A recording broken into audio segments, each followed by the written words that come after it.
కోడళ్ళ కొత్త కథల కోసం కోమలి టీవీని సబ్స్క్రైబ్ చేసుకోండి. నోటిఫికేషన్స్ కోసం బెల్ ఐకాన్పై క్లిక్ చేయండి. సూర్యకాంతం వంటగదిలో గ్యాస్ మంట ఎంత ఎత్తొస్తుందో ఒక స్కేల్ పెట్టుకొని కొలుస్తూ ఉంటుంది. ఆ పక్కనే చాందిని, కోమలి, రాధ అయోమయంగా చూస్తూ ఉంటారు. ఏవే చాందిని, నిన్న రాత్రి వంట చేసినప్పుడు గ్యాస్ మంట 2 అంగుళాలు ఎత్తి పెట్టావుగా, నా కళ్ళు కప్పలేవు నువ్వు. ఈ గ్యాస్ సిలిండర్ ధరలు చూస్తుంటే నా గుండుపోటు వచ్చేలాగుంది. ఒక్కొక్క సిలిండరు 1000 రూపాయలు దాటిపోయింది. ఇంట్లో చూస్తే ఎవరికి ఏది పడితే అది వండాలి. ఈ రాజేష్ గాడికి ఏమో రోజు 3 రకాల కూరలు కావాలి, మోహన్ గాడికి ఏపుళ్ళు కావాలి, మీ మామయ్య గారికి పులుసులు కావాలి. ఇవన్నీ విడివిడిగా వండితే రోజుకొక సిలిండర్ అయిపోవచ్చే. అత్తమ్మగారు, రాజేష్ గారు ఆఫీసులో రోజంతా కష్టపడతారు. ఆయనకి ఇష్టమైన వంకాయ కూర పప్పు చేయకపోతే ఆయన అస్సలు తినరు కదా. నిన్న రాత్రి కూడా ఆకలితో అల్లాడిపోయారండి. అవునత్తమ్మగారు, నా మొబైల్లో చూశాను. మనుషులు ఆనందంగా బ్రతకాలంటే రోజుకి 5 రకాల కూరగాయలు తినాలట. అప్పుడే మనకి విటమిన్స్ వస్తాయట. మా మోహన్కి నేను ఈరోజు బెండకాయ ఫ్రై చేయాలి. విటమిన్లు కావాలా? విటమిన్లు? ఆ విటమిన్లు ఏదో గాలిలో పీల్చుకోండి. 5 రకాల కూరలు వండాలంటే 5 సార్లు స్టవ్వులు ఎలికించాలి, 5 గిన్నెలు గడగాలి. నా వల్ల కాదమ్మా.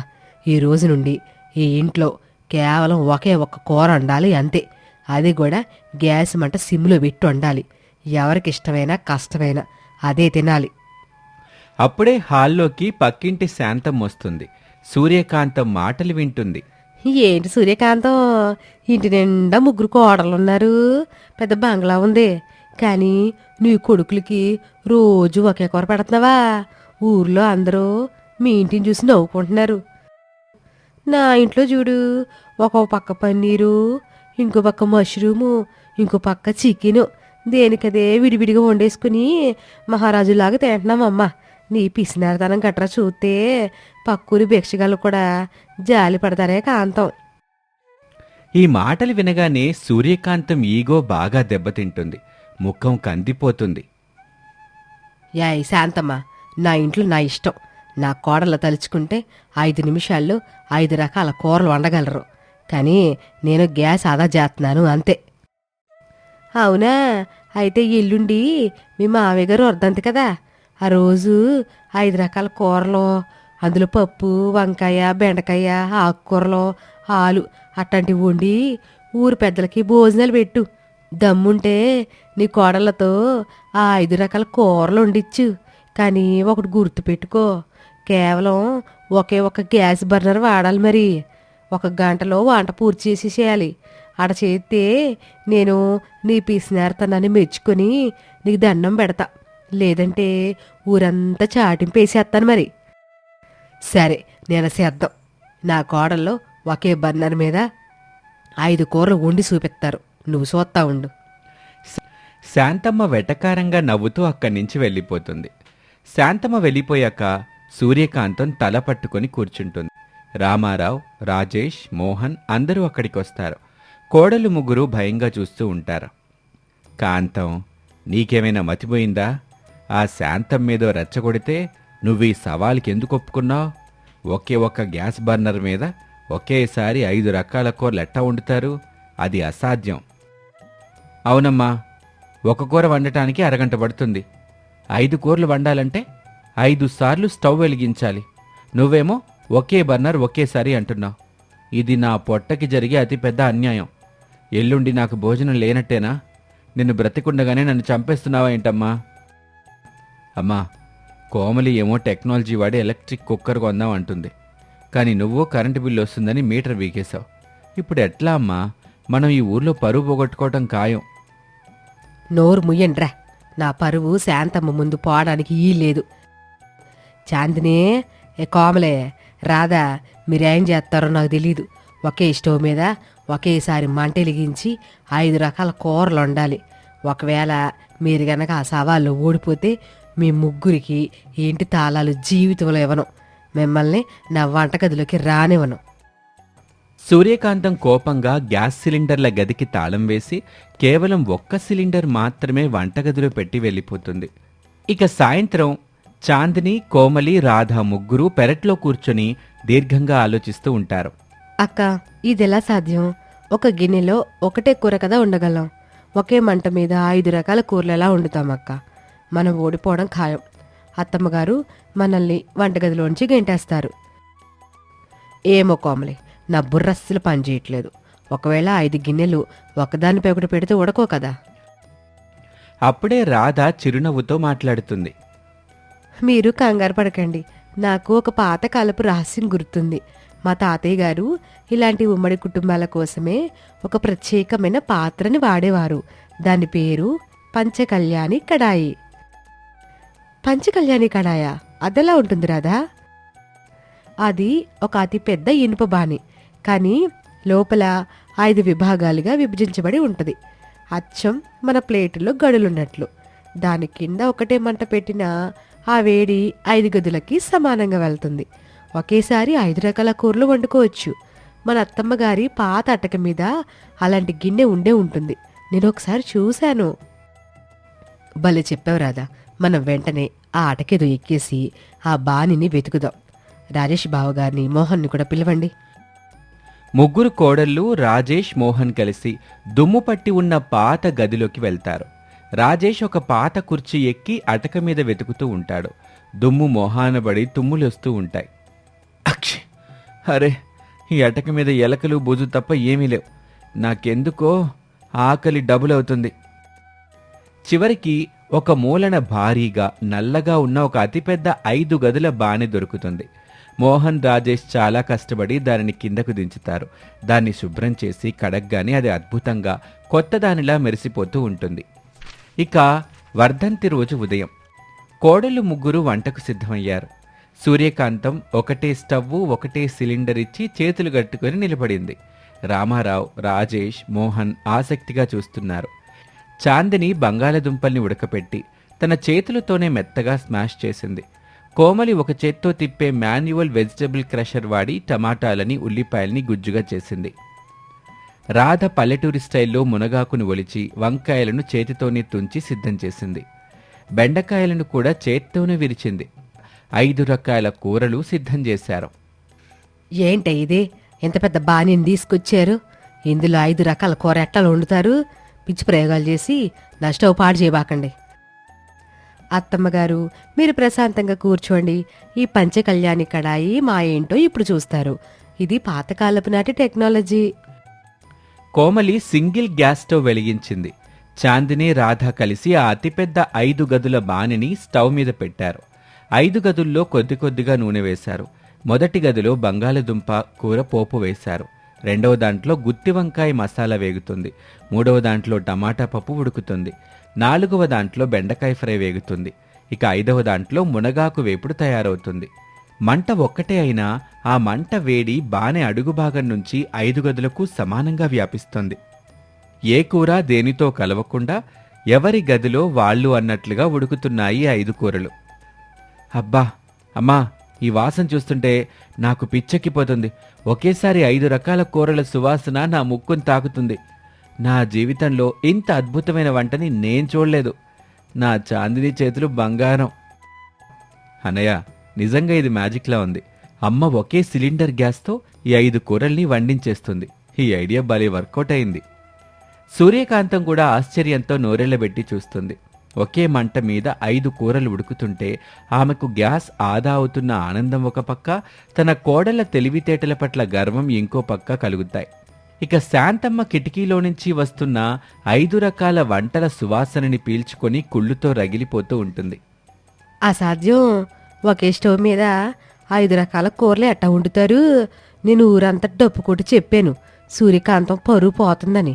ఇప్పుడు వీళ్ళు వంట పూర్తి చేస్తే నా పరువు పోద్దే.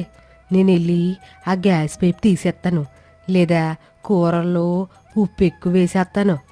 శాంతమ్మ దొంగతనంగా సూర్యకాంతం ఇంటి పెరట్లోకి దూకుతుంది. వంట చేస్తున్న కోడళ్ల దృష్టి మళ్లించటానికి పిల్లిలా మియావ్ మియావ్ అని అరుస్తుంది.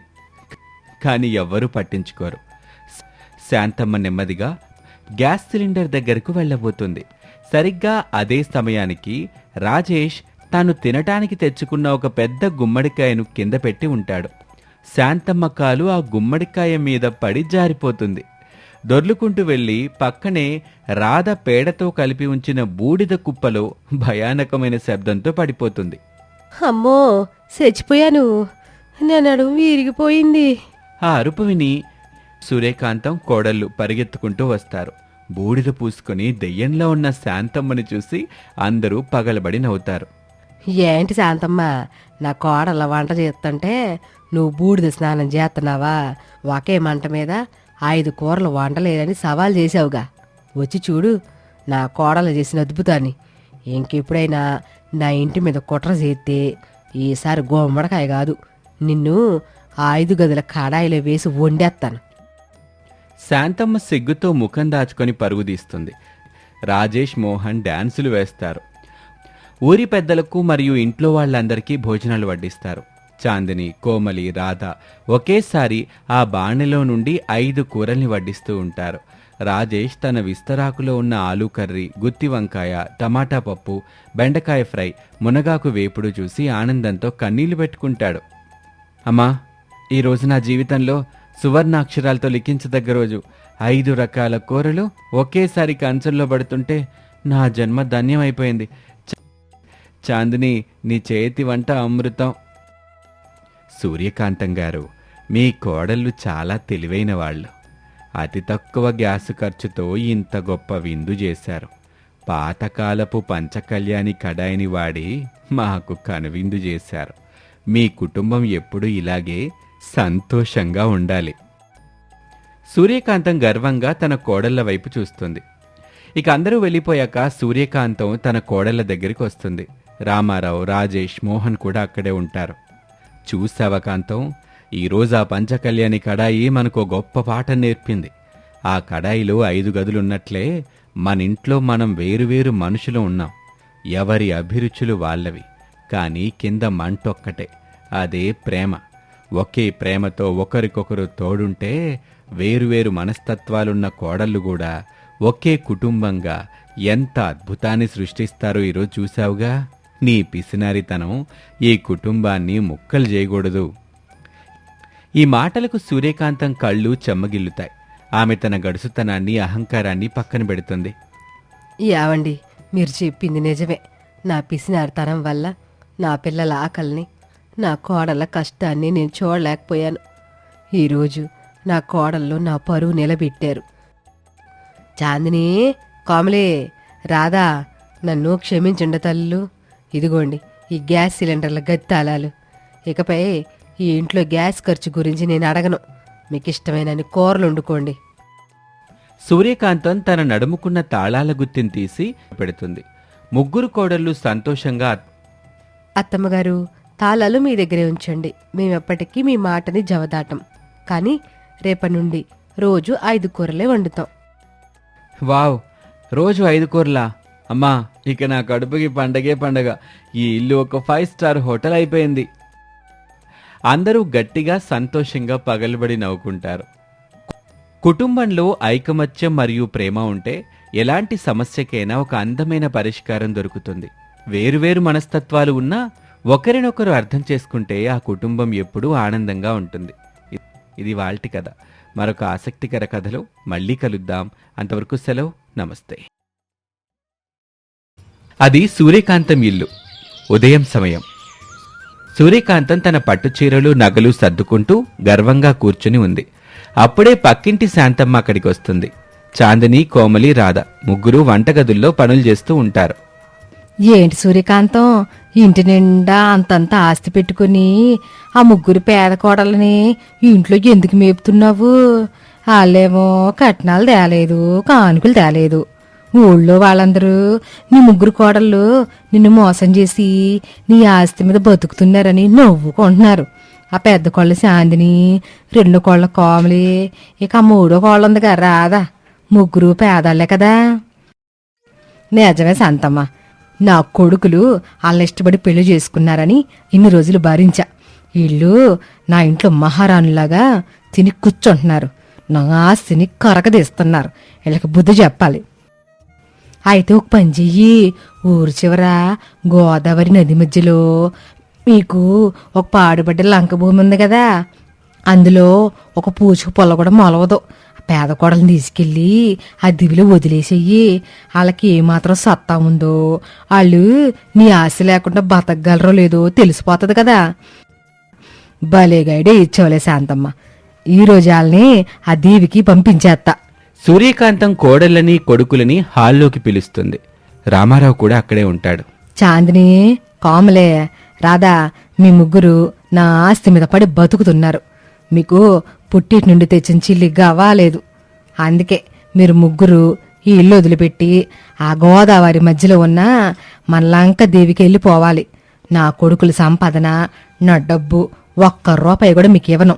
మీకు చేతనైతే అక్కడ బ్రతికి చూపించండి, లేదంటే ఊరు వదిలిపెట్టి వెళ్ళిపోండి. అమ్మా, ఏంటమ్మా ఈ దారుణం? చాందిని వెళ్ళిపోతే నాకు ఆకలి వేసినప్పుడు వేడివేడి వడలు ఎవరు చేసి పెడతారు? నా పొట్ట మాడిపోతుంది కదమ్మా.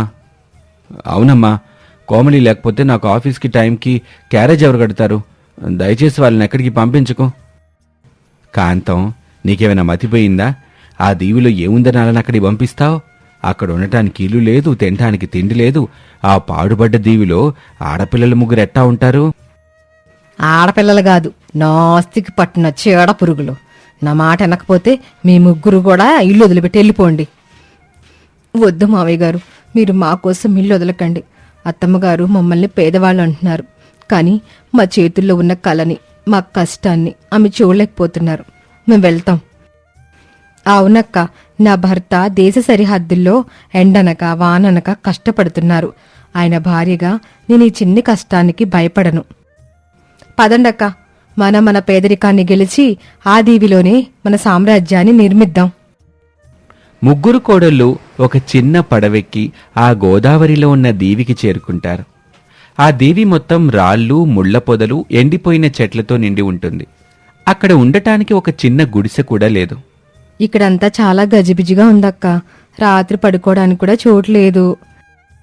కంగారు పడకరాదా, నా దగ్గర ఒక ప్లాన్ ఉంది. ఈ చుట్టుపక్కల చాలా వెదురు బొంగులు, మట్టి ఉన్నాయి. వాటితో మనం ఒక అద్భుతమైన ఇల్లు కట్టుకుందాం. నేను యూట్యూబ్లో ఎకో ఫ్రెండ్లీ బ్యాంబో హౌస్ ఎలా కట్టాలో చూశాను. చాలా మంచి ఐడియా కోమలి. నువ్వు రాధా కలిసి ఇల్లు కట్టే పని చూడండి. నేను ఈ దీవిలో దొరికే ఆకులు, దుంపలు, పండ్లతో మనకి సరిపడా ఆహారాన్ని తయారు చేస్తాను. మనం ఎవరికీ భయపడాల్సిన అవసరం లేదు. కోమలి, రాధ ఇద్దరూ కలిసి తమ చేతులతోనే వెదురు బొంగులు పేర్చి బంకమట్టితో గోడలు నిర్మించటం మొదలు పెడతారు. రాధ తన వ్యవసాయ నైపుణ్యంతో అక్కడున్న ఖాళీ స్థలంలో వేగంగా పెరిగే కూరగాయల విత్తనాలు నాటుతుంది. చాందిని మట్టితో ఒక అందమైన పొయ్యి తయారు చేసి అడవిలో దొరికే ఉసిరి, అరటి దూటలతో రుచికరమైన వంటకాలు చేస్తుంది. ఇక మరోపక్క రాజేష్, మోహన్ డైనింగ్ టేబుల్ దగ్గర కూర్చుని సూర్యకాంతం వండిన అన్నం తింటూ ఉంటారు. సూర్యకాంతం కూర బదులు పచ్చిమిరపకాయల పచ్చడి పెడుతుంది కొడుకులకి. అమ్మా, నా గొంతులో అగ్నిపర్వతం బద్దలైనట్టుంది. ఏంటమ్మా ఈ వంట? నా చాందిని ఉంటే ఈ పాటికి నాకు వేడివేడిగా బిర్యానీ చేసి పెట్టేది. నేను ఆ దీవికి ఈదుకుంటూ అయినా వెళ్ళి నా చాందిని చేతి వంట తింటాను. అన్నయ్య, నేను కూడా వస్తాను. నాకిక్కడ ఉండాలని లేదు. కోమలి లేని ఇల్లు నరకంలా ఉంది. చూసావా కాంతం, కోడళ్ళు వెళ్ళిన ఒక్కరోజుకే నీ కొడుకులు సన్యాసులైపోయేలాగున్నారు. ఆ ముగ్గురు పిల్లలకి ఏ కష్టం వచ్చిందోనని నాకు కూడా ప్రాణం పోతున్నట్టుగా ఉంది. ఊరుకోండి, ఆ దీవిలో ఏముంటది? దోమలో కప్పల తప్ప. రేపు ఉదయానికల్లా ముగ్గురు నా కాళ్ళ దగ్గరకు వచ్చి క్షమించమని ఏడుతారు. అప్పుడు నా పవర్ ఏంటో చూపిస్తా. ఒక వారం రోజుల్లో ఆ దీవి రూపురేఖలు మారిపోయాయి. కోమలి తన క్రియేటివిటీతో ఒక పెద్ద 2 అంతస్తుల వెదురు ఇల్లు నిర్మించిందక్కడ. రాధ పెంచిన కూరగాయల మొక్కలు పచ్చగా కలకల్లాడుతున్నాయి అక్కడ. ఇంటి ముందు గోదావరి నీటి నిల్వ చేసి రాళ్లతో ఒక న్యాచురల్ స్విమ్మింగ్ పూల్ లాగా తయారు చేశారు. ఆ దీవి మొత్తం రాత్రిపూట మినుగురు పురుగుల వెలుతురులో ఒక 5 స్టార్ రిసార్ట్, లగ్జరీ రిసార్ట్ లాగా మెరిసిపోతుంది. ముగ్గురు కోడళ్ళు సంతోషంగా ఆ స్విమ్మింగ్ పూల్ దగ్గర కూర్చొని చాందిని చేసిన వంటలు తింటూ ఉంటారు. చూసారాక, అత్తగారు మమ్మల్ని పేదవాళ్ళు అని గెంటేశారు. కానీ మనం మన కష్టంతో ఈ పాడుబడ్డ దీవిని ఒక లగ్జరీ ప్యాలెస్లో మార్చేశాం. అవును, డబ్బుంటేనే లగ్జరీ కాదు, మనసు కష్టం ఉంటే ప్రకృతి కూడా మనకి దాసోహం అవుతుంది. మరోపక్క శాంతమ్మ తన ఇంట్లో ఉన్న ఒక పాత బైనాక్యులర్స్ తీసుకుని సూర్యకాంతం కోడళ్ళు ఆ దీవిలో ఎలా కష్టపడుతున్నారో చూసి ఆనందిద్దామని గోదావరి నది ఒడ్డుకొస్తుంది. బైనాక్యులర్స్లో చూసిన శాంతమ్మకి కళ్ళు బైర్లు గమ్ముతాయి. ఏంటిది, నా కళ్ళు కనిపించడం లేదా ఏంటి? ఆ దీవిలో ఒక పెద్ద మహల్ ఉంది. ఆ ముగ్గురు కోడల్లో ఎదురు ప్యాలెస్లో మహారాణులుగా కూర్చొని వగరగా పండ్లు తింటున్నారు. వాళ్ళ ఇల్లేంటో 5 స్టార్ హోటల్ని మించిపోయింది. వెంటనే ఈ విషయాన్ని సూర్యకాంతానికి చెప్పేయాలి. శాంతమ్మ పరిగెత్తుకుంటూ వెళ్లి సూర్యకాంతానికి చెప్తుంది. సూర్యకాంతం, రామారావు, రాజేష్, మోహన్ అందరూ ఒడ్డుకొచ్చి చూస్తారు. అమ్మా, చూసావా నా భార్య చాందిని ఎంత పెద్ద ఇల్లు కట్టిందో? ఆ ఇంటి ముందు వంట చేస్తుంటే ఆ వాసన గోదావరి దాటి ఇక్కడి దాకా వస్తుంది. నేనింక ఆగలేనమ్మా. అదంతా మాయరా. ఎదురు బొంగులతో ఇల్లు కడితే అది లగ్జరీ అయిపోద్దా? పేదవాళ్ళ ఇల్లు ఎప్పటికీ పేదవాళ్ళదే. ఒక గట్టి వర్షంగాను వచ్చిందనుకో ఆ ఇల్లు కొట్టుకుపోవడం ఖాయం. సూర్యకాంతం అన్నట్టుగానే ఆ రాత్రి ఒక భయంకరమైన తుఫాను వస్తుంది. గాలివానకు ఊళ్ళో పెద్ద పెద్ద చెట్లే విరిగిపోతాయి. వరద నీరు ఊళ్ళోకొచ్చేస్తుంది. సూర్యకాంతం కాంక్రీట్ ఇల్లు కూడా లోతట్టు ప్రాంతంలో ఉండటం వల్ల వరద నీరు ఇంట్లోకొస్తుంది. టీవీలు, సోఫాలు అన్నీ నీటిలో మునిగిపోతాయి. యావండి, వరద నీళ్ళు ఇంట్లోకి వచ్చేస్తుంది. మన ప్రాణాలు పోయేలాగున్నాయండి. ఎవరైనా కాపాడండి. కాంతం, ఈ వరదలో ఎవ్వరూ రారు. మన ప్రాణాలు దక్కాలంటే ఎత్తుగా ఉన్న ఆ గోదావరి దీవిలోకి వెళ్ళటమే మార్గం. నా పాత పడవ ఉందిగా, దాన్ని తీసుకొని అక్కడికి వెళ్దాం పదండి. రామారావు, సూర్యకాంతం, రాజేష్, మోహన్ అలాగే భయంతో వణికిపోతున్న శాంతమ్మ అందరూ పడవెక్కి తమ ప్రాణాలు అరచేతిలో పెట్టుకుని ఆ దీవికి చేరుకుంటారు. ఆ దీవి చాలా ఎత్తులో ఉండటం వల్ల వరద నీరు ఆ ఇంటి దరిదాపుల్లోకి కూడా రాలేదు. వెదురు, మట్టితో శాస్త్రీయంగా కట్టిన ఆ ఇల్లు తుఫానికి ఏమాత్రం చెక్కు చెదరలేదు. చలితో వణికిపోతూ సూర్యకాంతం కుటుంబం, శాంతమ్మ ఆ ఇంటి ముంగిట్లోకి వస్తుంది. వారిని చూసి కోడళ్ళు ముగ్గురు పరిగెత్తుకుంటూ వస్తారు. అత్తమ్మ గారు, మామయ్య గారు, త్వరగా లోపలికి రండి. వాన్లో బాగా తడిసిపోయారు. కోమలి వెంటనే వేడివేడి నీళ్ళిస్తుంది. రాధ తడిసిన బట్టలు మార్చుకోవటానికి పొడి బట్టలిస్తుంది. చాందిని అందరికీ వేడివేడిగా మిరియాల పాలు, రాగి పకోడీలు వడ్డించిస్తుంది. ఆ లగ్జరీ వెదిరింట్లో చలి కూడా తెలియకుండా చాలా వెచ్చగా ఉంటుంది. అబ్బా చాందిని, ఈ పకోడీలు తింటుంటే నా ప్రాణం లేచొచ్చినట్టుంది. మీరు కట్టిన ఈ ఇల్లు మన ఊళ్ళో ఉన్న ఏ ఇంటికన్నా చాలా అందంగా, దృఢంగా ఉంది తెలుసా? సూర్యకాంతం, నా మాట విని నువ్వెంత పెద్ద తప్పు చేసావో ఇప్పుడు అర్థమైందా? ఈ ముగ్గురు పేద కోడలు నిర్మించిన ఇల్లే ఈరోజు మన ప్రాణాలను కాపాడింది. నీ కోట్లు, నా కొట్రలో ఆ వరద నీటిలో మునిగిపోయాయమ్మా. చూసావా కాంతం, డబ్బుంటే గొప్పిల్లు కట్టుకోవచ్చు, కానీ తెలివితేటలు, కష్టపడే గుణం ఉంటే అడవిలోనైనా ఇంద్రబాణం కట్టొచ్చని నీ కోడలు నిరూపించారు. సూర్యకాంతం మనసు పూర్తిగా కరిగిపోతుంది. ఆమె కళ్ళల్లో నుంచి పశ్చాత్తాపంతో కూడిన కన్నీళ్ళొస్తాయి. ఆమె చాందిని, కోమలి, రాధల చేతులు పట్టుకుంటుంది. నన్ను క్షమించండి తల్లులు, నేను అహంకారంతో కళ్ళు మూసుకుపోయాయి. మీరు కట్నం తేలేదని, పేదవాళ్ళని మిమ్మల్ని చాలా అవమానించాను. కానీ సంపదంటే బీరువాలో ఉండే నోట్ల కట్టలు కాదు, ఆపదలో ఉన్నప్పుడు ఆదుకునే మీలాంటి మంచి మనసు, కష్టపడే చేతులని ఇప్పుడే తెలుసుకున్నా. ఈరోజు చెప్తున్నా, ఈ దీవిలో మీరు కట్టిన ఈ లగ్జరీ ఇల్లే మనకు అసలైన ఇల్లు. ఇక నుంచే మనందరం ఇక్కడే ఉందాం. అత్తమ్మగారు, మీరు మారినందుకు మాకు చాలా సంతోషంగా ఉంది. మీ కోపమే మమ్మల్ని ఇంతటి వాళ్ళని చేసింది. అవునత్తమ్మగారు, కానీ మీరు ఇక్కడ ఉండాలంటే ఒక కండిషన్. రేపటి నుంచి కూరగాయలు కోసే డ్యూటీ మీదే. కూరగాయలే కాదు, మీ కాలు నొక్కమన నొక్కుతా. మీలాంటి కోడలు దొరకడం నా అదృష్టం. ఇక అందరూ కలిసి ఆ లగ్జరీ వెదురింట్లో సంతోషంగా నవ్వుకుంటూ ఉంటారు. సంపదంటే కేవలం డబ్బు కాదు, ఒక మనిషిలోని నైపుణ్యం, కష్టపడే తత్వం, అలాగే మంచి మనసే నిజమైన ఆస్తి. ఐకమత్యం అలాగే పట్టుదల ఉంటే ఏ ఎడారినైనా నందనవనంగా మార్చేయచ్చు. ఇది వాల్టి కథ. మరొక ఆసక్తికర కథలో మళ్ళీ కలుద్దాం. అంతవరకు సెలవు. నమస్తే.